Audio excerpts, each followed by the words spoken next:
Welcome to Business on the Vine. I'm your host, Lady Jen Du Plessis, and in this dynamic series, we dive into the challenges, breakthroughs, and victories of entrepreneurs who have turned their passion into success. Welcome. Well, hello there, and welcome to the show. I am so excited. Welcome to this episode. I'm your host, Lady Jen Du Plessis, and I have with me today Debra Russell.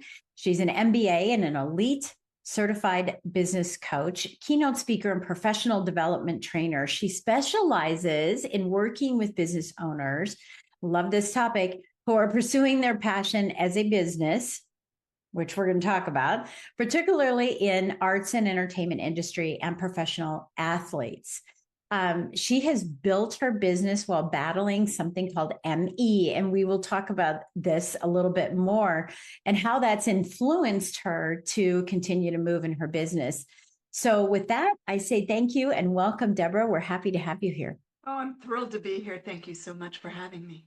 Yeah. Oh, of course. So, I want to talk about a few things, especially let's just start off with passion, right? There are a lot of gurus who are in the marketplace who will say, be careful. I say all the time, your passion becomes your purpose, your mess becomes your message or your mission, right? And a lot of gurus say, hey, be careful. You could be passionate about washing puppy dogs, but it might not be a business. You could be passionate about all kinds of things, but it might not be a business. So Tell us a little bit about why this is important to you, that people are allowed to or are given the pathway through your services to be able to really travel through that passion. So I agree with the business gurus, and you can, if you think of it as a business, you could turn it into a business, right? And part of that is figuring out, is there a market for what you're passionate about? And that market may be very narrow, and that's not necessarily a bad thing. It's a lot easier to market and sell to a narrow niche than to everybody. So my background is a big part of why I pursued the arts and entertainment industry angle. So I came up as an actress, and through film and television, moved into production in my early 30s, was pursuing a career as a producer director in film and television. That was my dream, my goal. It had been my dream and goal since I was a kid. And life had other plans, and I know we'll talk about that in a minute, so I don't want to introduce it too soon, but that's why I left. My illness caused me to leave because film and television is 18-hour days. If you're a producer director, that's 365 days a year. Even if you only publish one film a year, you're still working 365 because you've got 5 projects going all at once. So I knew I could never go back to that. And what I discovered when I first became a coach, so first of all, coaching sort of found me, and it was this series of crazy serendipities, which I did not see while I was in the middle of it. But looking back, the path was so clear. It was crazy. Yeah, so that happens for a lot of us, right? Yeah. And part of what I did during that time of, oh my God, I never wanted to do anything else. What do I do now? Like an athlete who blows out their knee before they've really fulfilled their dream as a professional athlete. Yeah. I just kept saying, what do you want me to do? Like, what am I supposed to be doing? And I spent a lot of time journaling and praying and thinking about it, and talking to, did some therapy, worked with a shaman. I mean, like just anything, because I had no idea. And coaching literally found me. Wow. And that's a long story. But when I started coaching, of course, when you start your business, you will work with anyone who will hire you, right? You'll take any client you can get. And I worked with a lot of different clients in a lot of different areas. And what I discovered is it wasn't the business type. In other words, I worked with insurance people and finance people and attorneys. It wasn't the type, it was their attitude. If they weren't passionate about what they were doing, I found it very hard to be passionate. Coach. Yeah. Yeah. No, I totally get that. It's so funny you say that because all the people you just mentioned are the people I love working with, right? Mhm. Because they have a passion. It's just, it reveals itself differently than what we're talking about here in the word quotes, if you're not watching, passion, Right. because it reveals itself a little different, and it's a little more sophisticated, sometimes. Okay, so that happens, to you, and I want to talk to you, deeply about your business as well. It's one of the things that we love to do a little bit deeper. Is that how long have you been coaching now? What does that look like for you? So I became certified in 2001. Okay. And my first year after certification, I also worked as a coach trainer, because a lot of the things that we do in coaching, I'd like been doing my whole life. Yeah. So Yeah. it Me was, too. it was such a perfect fit for who I am in a way that film and television wasn't. Yeah. And even though I love that work, it wasn't as good a fit as this is. So Right. I've been coaching since 2001, end of 2001. So that's coming up on 25 5 years in years this November. year. Yeah. Yep. And I've been a speaker. I started speaking on stages in 2005. Okay. So, Gotcha. Gotcha. and speaking on stage has really tapped into all of my like love of being on stage and performance and all of that stuff. So it was a good fit for Yeah, me. well, and especially when you start off as a trainer, like you were saying, because I also started off as a trainer, and training is not speaking, and I think that, a lot of people don't really understand that. And you don't have to be a speaker in quotes if you want to be a trainer. And so let's talk about this as a business, just from that perspective.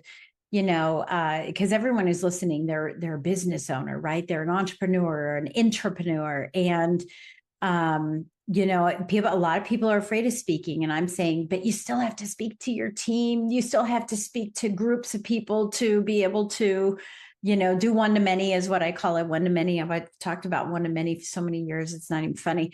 You need to be able to have conversations with groups of people, and that is speaking. It's just a different kind of speaking. So what did you have any issues, with that when you first started out? Because a lot of, again, as you're listening to us here, I want to bring you into this conversation, is that you might have this fear of saying, oh, that's really cool if I, but I don't want to be a speaker. But as a business owner, it's required. Absolutely. Yeah. So Even what if, challenges did you have? so I just want to address that just for a moment first. Even if you're only speaking to your team, Yeah. you think You're a about speaker. Steve Jobs being up on stage. Yeah. Who is he speaking to? He's speaking to his team, Mhm. right? Yeah. He's speaking to his Yeah. employees. It may be then sent out to the world, but that's not who he was speaking to. He was speaking to his employees. You Right. absolutely have to be able to communicate your vision to Hmm. get alignment from your employees in your business, right? So that they feel like they're contributing. The reason people quiet quit is because they don't Yeah. see the contribution they're making to the business. It's not acknowledged. It's not It's so um, important. it's not clarified for them exactly how they contribute to the success. Yeah, and The that's one of the things I coach on too, is, the in, on, above, and beyond your business. When you get to above, that vision is so important that it includes the people you're hiring.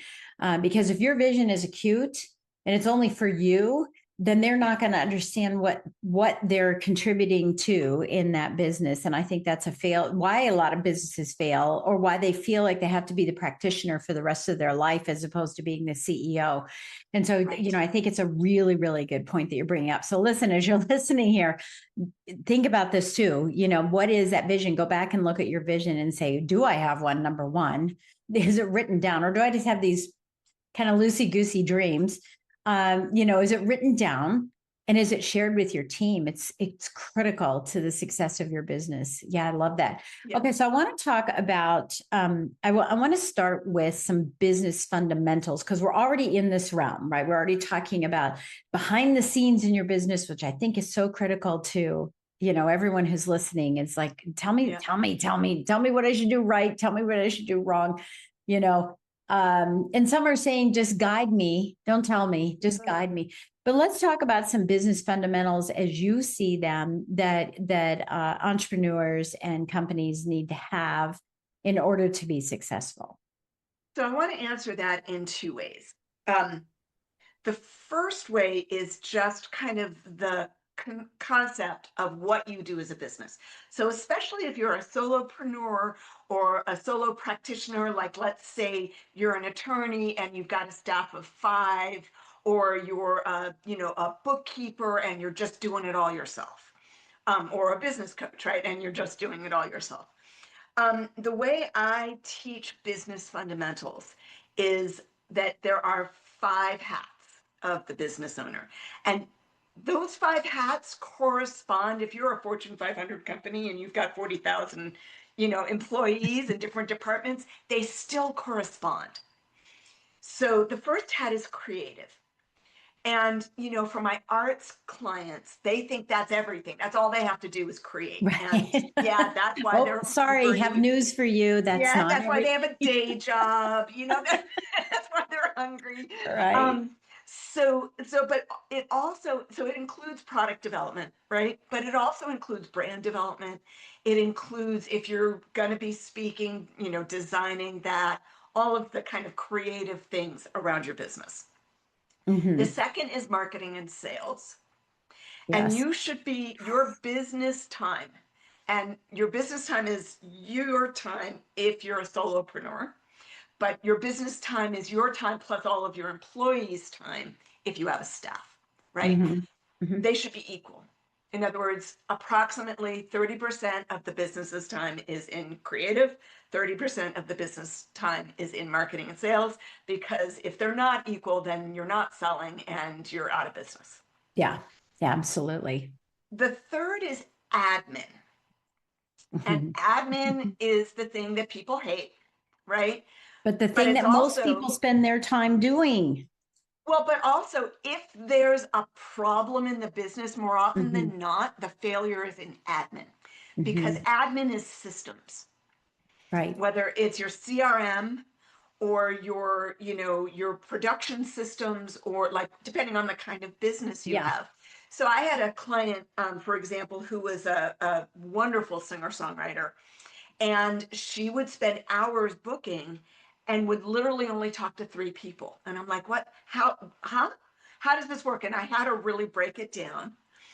And she was literally having a conversation, stopping the sales process, writing the email, creating the packet. And this, of course, was before the days of online press packets, but still. Right. So I had her create like a little assembly line for her press packet. Yeah. And she didn't touch it until she was done with her sales calls. So she would have maybe 10 sales calls and then go pack 10 sales packets. And then she delegated that. Yeah, that's system. An assistant. Yeah. Because that was not the best use of her time.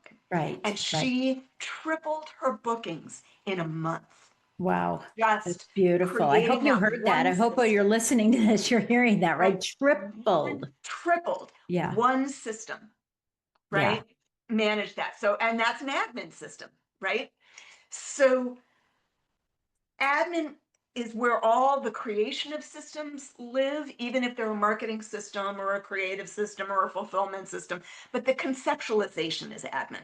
But admin's also finance and filing and bookkeeping and all that. Yeah. And managing your CRM. PowerPoints. All of it, right? And then so that's the third one. The fourth one is fulfillment.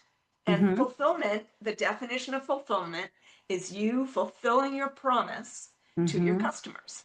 Yeah. And what that looks like might be, I work different with a for guy. Any type of business. Different for the business, right? It might be an attorney creating a letter, or it might be a coach delivering a class or a session, right? Or it might be, delivering your product to the people who are buying your product. And then the fifth, and I call this the sad, neglected stepchild of the hats, and, and we've already touched on it, and that's vision and planning. Yeah. And Yeah. vision and planning includes the vision, but it also includes your day-to-day planning. Yeah. How Yeah. are you spending your time? How are your people spending their time? What are their KPIs, right? Right. What is your Which are pleasure? key performance indicators, just making sure everybody knows what those are. Yeah. Yeah, thank you. What are your, what is your plan for 2026? How are you going to make this your business's best year ever? Yeah. So, It's interesting. I got to say, it's interesting that you put that last, right? Even though it's first, because, one of the things that I do in my business, I have a motto of, stop working in and on your business and start living above and beyond it. I hear, don't work in your business, work on. The problem with on, and the way that you've laid it out here is not your problem. I'm just saying the way it's laid out here is that, oh, by the way, I should do the business and planning as if it's a secondary thing. And I think what people it do has to be is primary. it's primary, right? What Yep. people do is they work in, and they have little moments of on. Oh, I went Right. to an event and so I did the on, but then it's all just tucked away. Dusk gathers on it and nobody really looks at it. So I love that you're saying, and this is what I want people who are listening to hear is that while it's the fifth thing here, it's not the most or the least important. It is the most important. And I do daily planning every single day. I call it plan and review, PNR, plan and review every single day on my calendar. Love that. Yeah, I will tell you I'm why planning I put and it I'm reviewing. Did that go well? Did it not go well? How do I change it for the next day?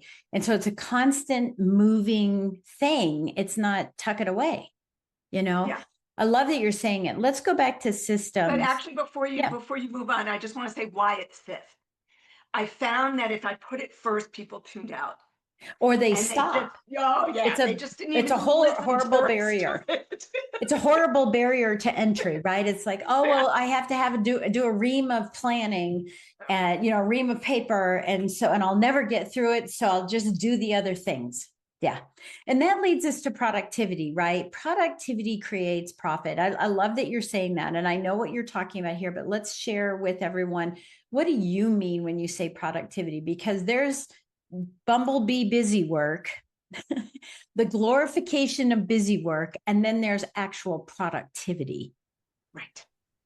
And excuse me. The difference, see, productivity is not cramming more stuff into your schedule. Mm-hmm. It's not about doing more. It's about doing the right things at the right time for your business. Mm-hmm. And this is something I really want to hit on because I work with a lot of coaches. I have a lot of coaches kind of in my community. And it's really common that they will take a million master classes because these people are hugely successful and they want to be hugely successful like them. But then they try to implement these very advanced concepts into their baby business. You are not an adult yet, you're a baby business. And so you need to do baby things in order to build your business. Yeah. Understanding what that looks like and what that means at the stage your business is now, as opposed to where it will be in 5 years. Yeah. Critically important distinction. Yeah. So productivity is both understanding what that means in a big picture, but it's also the day to day. I teach my clients bookends for their days. They're bookends, and every client's a little bit different how they like to do things, but bookends are basically your morning ritual and your evening ritual. So your morning ritual might be looking at the day ahead, looking at your calendar, reminding yourself of the tasks you chose for today. Evening ritual is looking back at your day. What worked? What didn't work? What have I learned? What didn't get done? Where am I going to schedule that so that things don't fall through the cracks? And, morning ritual might be reading your vision. It might be meditating. It might be exercising. Everybody's different. It might be right? all of those. Might Yeah. be all of those. But the Mhm. thing is that you bookend your productivity, you bookend your schedule, you Mhm. will find your day goes better. It Yeah. just does. Well, even if chaos ensues in between the bookends, because I talk about Which it this, does. right? Like chaos can ensue, but as long as you're reviewing it, and that's why I do plan a review, but the morning ritual and the evening ritual, as long as you're reviewing it and say what went off kilter, I call it the driving Miss Daisy syndrome, where you have every intention of getting all these 3 things done today. Maybe there's 30 things, but let's say there's 3 really important things that need to be done, or one, Yeah. and you have all intention, and then you get an email, you get a phone call, you get hooked into, and you step out of your car, your virtual car, and you get in the back seat, and you're like, take me where you want me to go instead of where I Right. want to go, right? I call it driving Miss Easy, right? And so I at love the end of that. the day, at the end of the day, you're like, okay, that happened. How did it happen? How did I allow it? Why did I allow it? Where are the boundaries? Here's my vision. And I didn't have boundaries to set, right? To allow me to continue to move forward in my vision. How do I change that for tomorrow so that I can get that one thing done or those 3 Right. things done? And Right. so it just, I also call it rumble strips. If you're ever driving down the road and your car goes, right? And you're like, oh, pay attention, right? It's rumble strips for you. It's I love that. it's It's very okay. grounding, Yeah, it's right? okay. Yeah, it's okay that things happen, but you can't let them happen every single day. So how do you prevent it from a business perspective? So this isn't coaching a client. This is a business person saying, how do I prevent rumble strips? How do I prevent the ability for me to, meditate or do what I need to do in the morning and the evening ritual? What are some like things that pop up that go, oh, I'm in that. Yep. It's heading south. I'm circling the drain today. What So the what are some ways? first thing I recommend is that you not schedule your calendar by tasks. You schedule your calendar by categories. Yes. Let Yeah. me say what I mean by that. Compartmentalize. So, for example, and me personally, from 10 a.m. to noon, unless I have a podcast to record, from 10 a.m. to noon is my marketing and sales time. Yeah. And the majority of that time is spent making phone calls, sending emails, sending texts, literal outreach or research. So if I'm looking for a new Mhm. speaking gig, I might do some Mhm. research during that time. But that's all that time is. When a client goes to schedule themselves on my calendar, because I don't schedule clients, my calendar schedules them Right. Right. Right. Right. automated, because boy, I used to spend hours scheduling clients every month, and oh my God, that was a nightmare. I'm so happy now we have digital Oh calendars. God, me too. Yeah, me too. Um, that time is actually literally not available. They don't see it. It Mhm. may be open on my calendar, meaning I don't have anything externally scheduled, Right. but they don't see it as open. Now, Yeah. if there's an emergency or some kind of conflict and there's no other time available for them, then You can we can open it up. manually change it, Yeah. right? Yeah. I can change it. Yeah. But that's a decision, that's a choice. That's not automated. That's not their decision and choice. It's mine. And the Yeah. biggest mistake people make is letting their business make Run that. decisions for them, Right. And run letting. their life for them. It's Yes. about setting boundaries with clients. These are Mhm. my hours. I mean, how often have you walked into a doctor's office or called a doctor to make an appointment and And you they're say, I want an appointment at this time, and they rearrange their life to give you yeah. that appointment? No, Doesn't but they do it to me. They just did it to me today. Yeah, I had to rearrange my life for them. It drives me nuts. exactly, Yeah. exactly. Yeah, I do like, and I mentioned boundaries a few minutes ago too, that setting those boundaries and not having other people's challenges, crisis, concerns, look at this fun Facebook page, right? Run your life. It's ignoring all of that. Yeah, It's so rare during the day that I even hold my phone. My phone's just not around. It's just not around because I don't take calls. I just don't. Most of the calls are spam anyway. Right? these I days. don't take calls. I have calls scheduled. but I don't take calls, right? There's a difference. And I think that constant interruption really affects the ability for you to be productive, enough. I think what you're not saying, but I know that what you're sharing with us, is really good. And so I just want to recap on a few things here. About these 5 hats, about the creative time. 30% of your time should be creative. 30% of your time should be in sales and marketing. And it's important to block that time. I call it compartmentalizing. It's the same thing. You're compartmentalizing like-minded activities at the same time so that you can do more of them, right?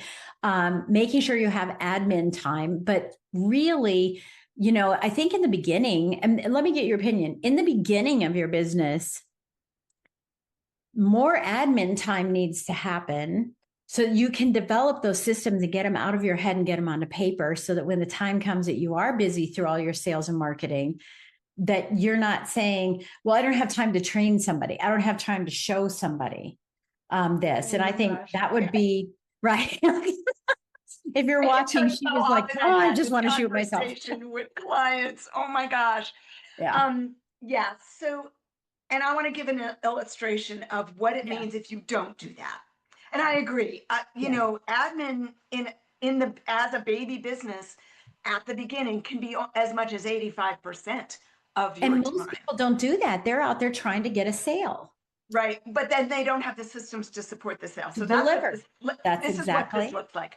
So you market, you get busy, but you stop marketing because you don't have a system, and then you slow down, and then you market, and you get busy. And so that trajectory is this. Your profit is flat. It is not growing. What you want to do is market. As you get busy, you hire someone to do the marketing, you hire someone to do the admin, because those are the easiest things to give away. And so that you are doing the things that only you generate in revenue. That generate. And not only that, but the things you love to do. You got into this business to do. So that's that passion. Yep. So you get back to your passion. And that's the magic of it. In Jack Canfield's book, The Success Principles, which I highly recommend, he talks about the 80-20 rule, which in business school we learned as the Pareto rule. Right. But the way he places it is not that 80% of your profit comes from 20% of your activity, which is one way to look at it. He puts it that you want to set up your business so that 80% of your time is spent doing the things only you can do, the things that are your joy, and the things that are your core competency. Right. And it's the hedgehog theory. The rest of the time. Theory. Right. And then 20% of the time is really just managing your team so that they're handling everything else well. Whether it's digital team, a virtual team, an AI team, or a human team, it doesn't matter. I think that's really important. But and so I'm glad we brought that up, so if you're listening and you're a new business owner, or you're saying, hey, I want to start another business, but I don't want to do it the way I used to do it. This is the way to do it, is those systems. I've identified 18 systems that a new business has to have. I call it the harmony engine, because it's the engine that creates that, right? And that can be overwhelming for people, like, oh my gosh, I have to have 18 systems. I'm never going to get money coming in. No, but you don't need all of them. They're sequential, but there are a handful of them that you absolutely have to have from the get-go. And most don't have, right? Okay. So we talked about creativity, marketing, admin, fulfillment, just making sure that you've got a bang up client experience, that you've got your, conveyor belt going, and it feels like there's nobody else except them, but that churns people to come back in. And then most important is that vision and planning and sharing it with your team, right? So we've talked about those. We've talked about compartmentalizing your time, really making sure that you're taking baby steps. Don't get hung up in the big steps that the big gurus are sharing, and, do the baby steps for your company, and find a coach that does baby steps for a new company, a novice company. I don't do that. I know you do. I do. But I don't. I don't work with baby companies. And novice companies. I only work with, more tenured kind of companies. But But yeah, make sure you're not, it's kind of like the square peg in the round hole, right? It's like you haven't graduated to the square peg. So no wonder it's not working. I love what that's what you're saying. I want to talk briefly as we finish up our time together about what you experienced in your life and how that's affected you and why you have, I'm not even going to say passion. I'm going to say why you do what you do and why you do it the way you do it. So the reason I left my film and television career is because I became suddenly severely ill. And by suddenly, I mean like I fell off a cliff. I went from someone who worked out 12 hours a week and was ripped. I mean, six pack abs. I was ripped. I Yeah. loved it. Um, I always said endorphins were my favorite drug of choice. Um, to someone who could not walk across a room, literally could not. I crawled on my hands and knees. I was bedridden for 3 years. I Wow. was pretty much housebound for about 10. Um, as the way I got myself well, so first of all, my illness is called myalgic encephalomyelitis. I still have it. And I was given the prognosis when I was diagnosed that I would be bedridden for the rest of my life. I remember you telling me all this. Yeah. And I'm stubborn, if I may use the B word. I am a stubborn. Yeah. I was like, oh, really? No, have you met me? No, that's not the way my life goes. And it was a very excruciatingly slow process.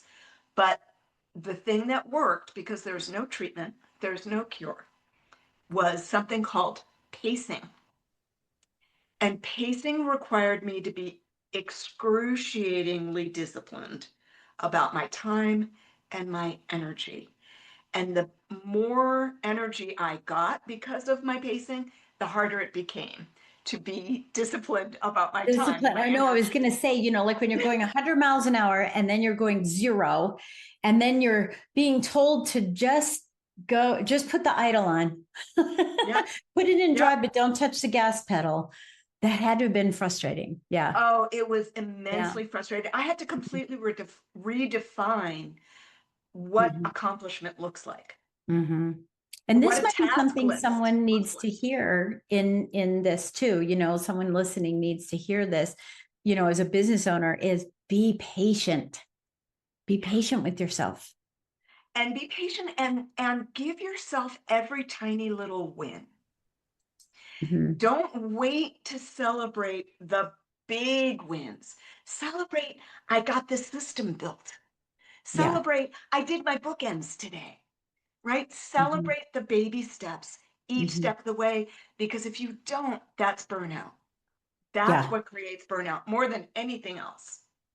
Mm. So Interesting. I bring that concept of pacing to productivity, Mhm. because productivity needs to encompass not just doing, but resting and Mhm. contemplation and Mhm. planning and Mhm. thinking, right? I work a lot with artists and creatives, and if they don't have that time of doing nothing, they dry up. They Mhm. dry up. They can't write, or they can't sing, They or have they block. can't write. They Yeah. just dry up. Mhm. So, but that's true with business owners too. You will get your best ideas when you're doing something else, when you're not working, when you're in the shower, right? When you're taking a jog. I can't jog, but some people do.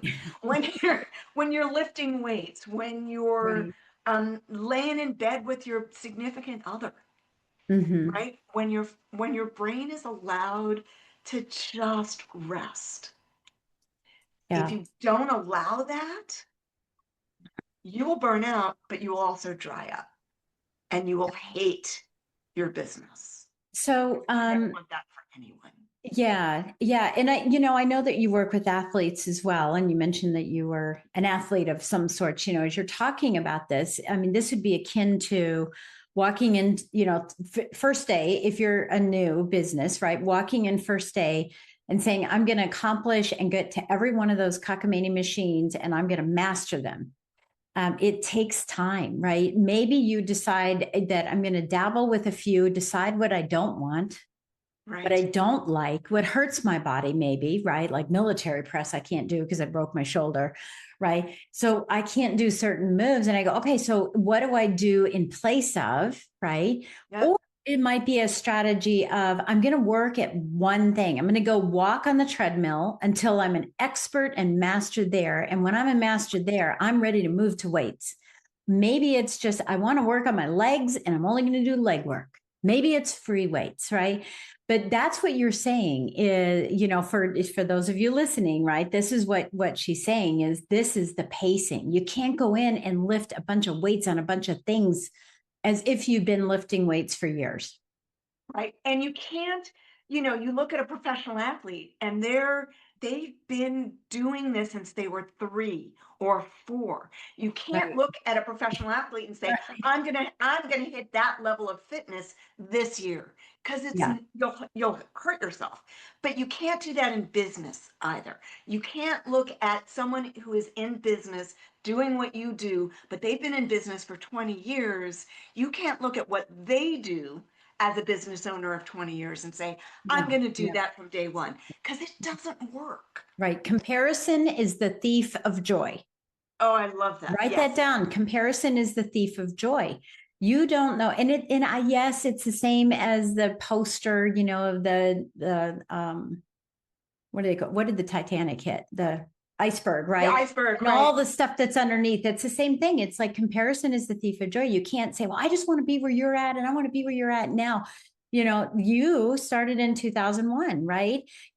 It takes time. Some of this takes time. There are attributes that you can master quickly, but a lot of this takes time. And then it's like, you get to stability and you can have some fun, right? But you got to work through each aspect of that. And I think that's fantastic that you're sharing that. And Yeah, and go there's ahead. stability at each level too, right? So you Right. build your systems for where you're at now. You reach stability, but you want to keep growing. You want to go You to the need to next four build those phases. Right. systems to Right. support that level, right? Yeah. Oh gosh, it sounds like well, it's called the 5 levels of growth, but I only use 4 of them because the 5th level is success. And I think that success well, I do think it exists, but be clear about this, right? That next level is a repeat of the first level at a different level. Does that make Yes. sense? Yes. Right? Because Yeah. It's success like the is 4 stages of learning. Do yeah. you know the 4 stages of Yep. learning? Yep. But Um, repeat it for others because it's not about me. right, right. So, and I didn't create this. This has been out since like the 60s. So the four Same with the stages 4 of stages learning, of success or of growth. right. It's Yeah. the 4 stages of learning apply to anything, whether you're Yeah. learning to tie your shoes or you're learning to be an attorney. First Mhm. stage is unconscious incompetence. Boy, Yeah. that looks easy. I can do that. Right. Second stage is conscious incompetence. Oh That's my right. God, that's so hard. I can't When, figure it out. how did I Yeah. ever think I could do Yeah. this? The Right. third stage is conscious competence. Yeah. Okay, I think I got it. I know how to do it. And I really have to pay attention.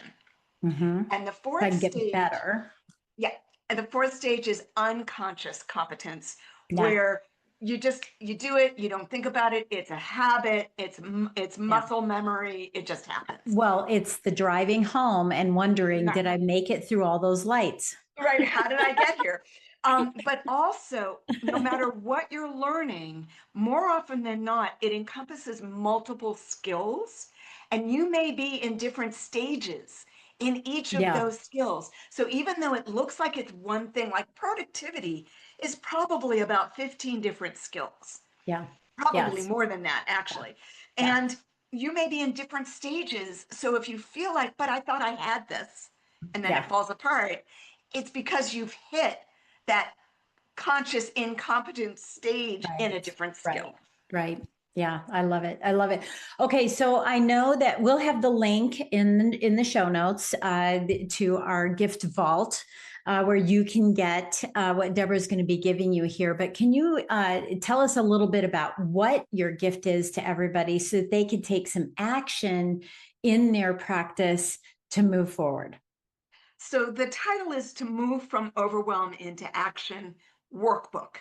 Now, Hmm. this came out of a book or an ebook that I wrote called Move from Overwhelm into Action, a guide to shift from procrastination into productivity. Mm-hmm. It's a quick ebook, but I found that people don't even feel like they have the time to read a 30-page ebook. Yeah. So I just pulled out the exercises that I gave them at the end of each chapter and put it into a workbook. So you can actually, you don't need to read the workbook.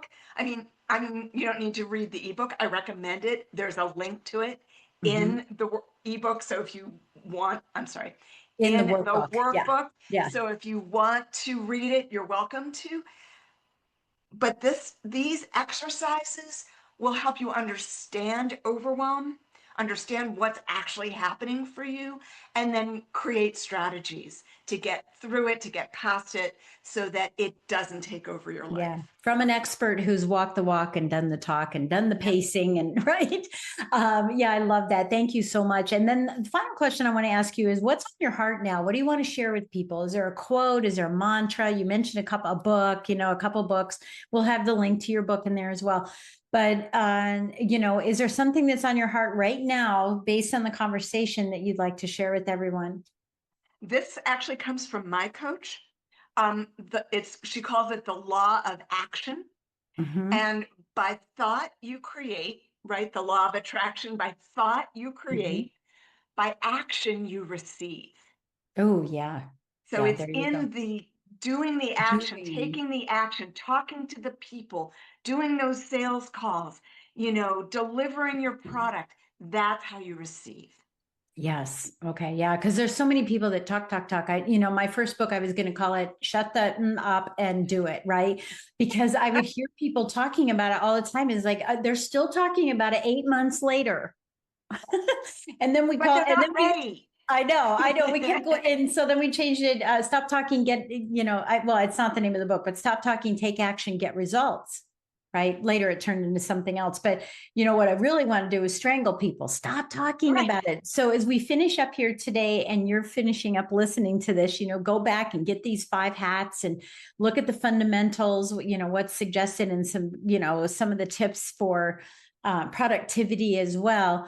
But make sure that you're putting it in your calendar to take the action, to work on it. That admin time so that you can put it and deploy it. I always call it deploy it, right? Get it out there in the world. So Debra, it's been a wonderful having you here today. I really look forward to it. I'm so glad because I knew we had something in common. We serve different people, but we really have a lot in common in what we do in our business. Absolutely. I can't collaborate with you. It's going to be exciting. And I would thank you so much for giving us all the wisdom that you gave us here today. Absolutely, my pleasure. Thank you for having me. I felt the same way when we met. I was like, okay, yeah, we're of like minds.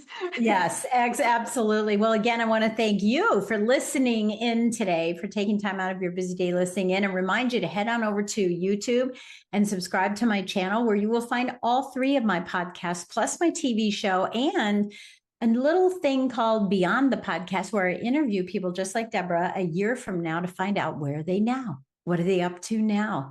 So it's really exciting to be able to see that. So again, thank you, Debra, and thank you all for listening, and we'll catch you on the next episode.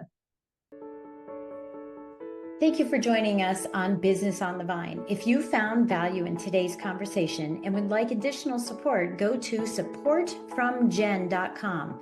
Remember, the best ideas are always discovered on the vine. So keep innovating, stay inspired, and continue to grow.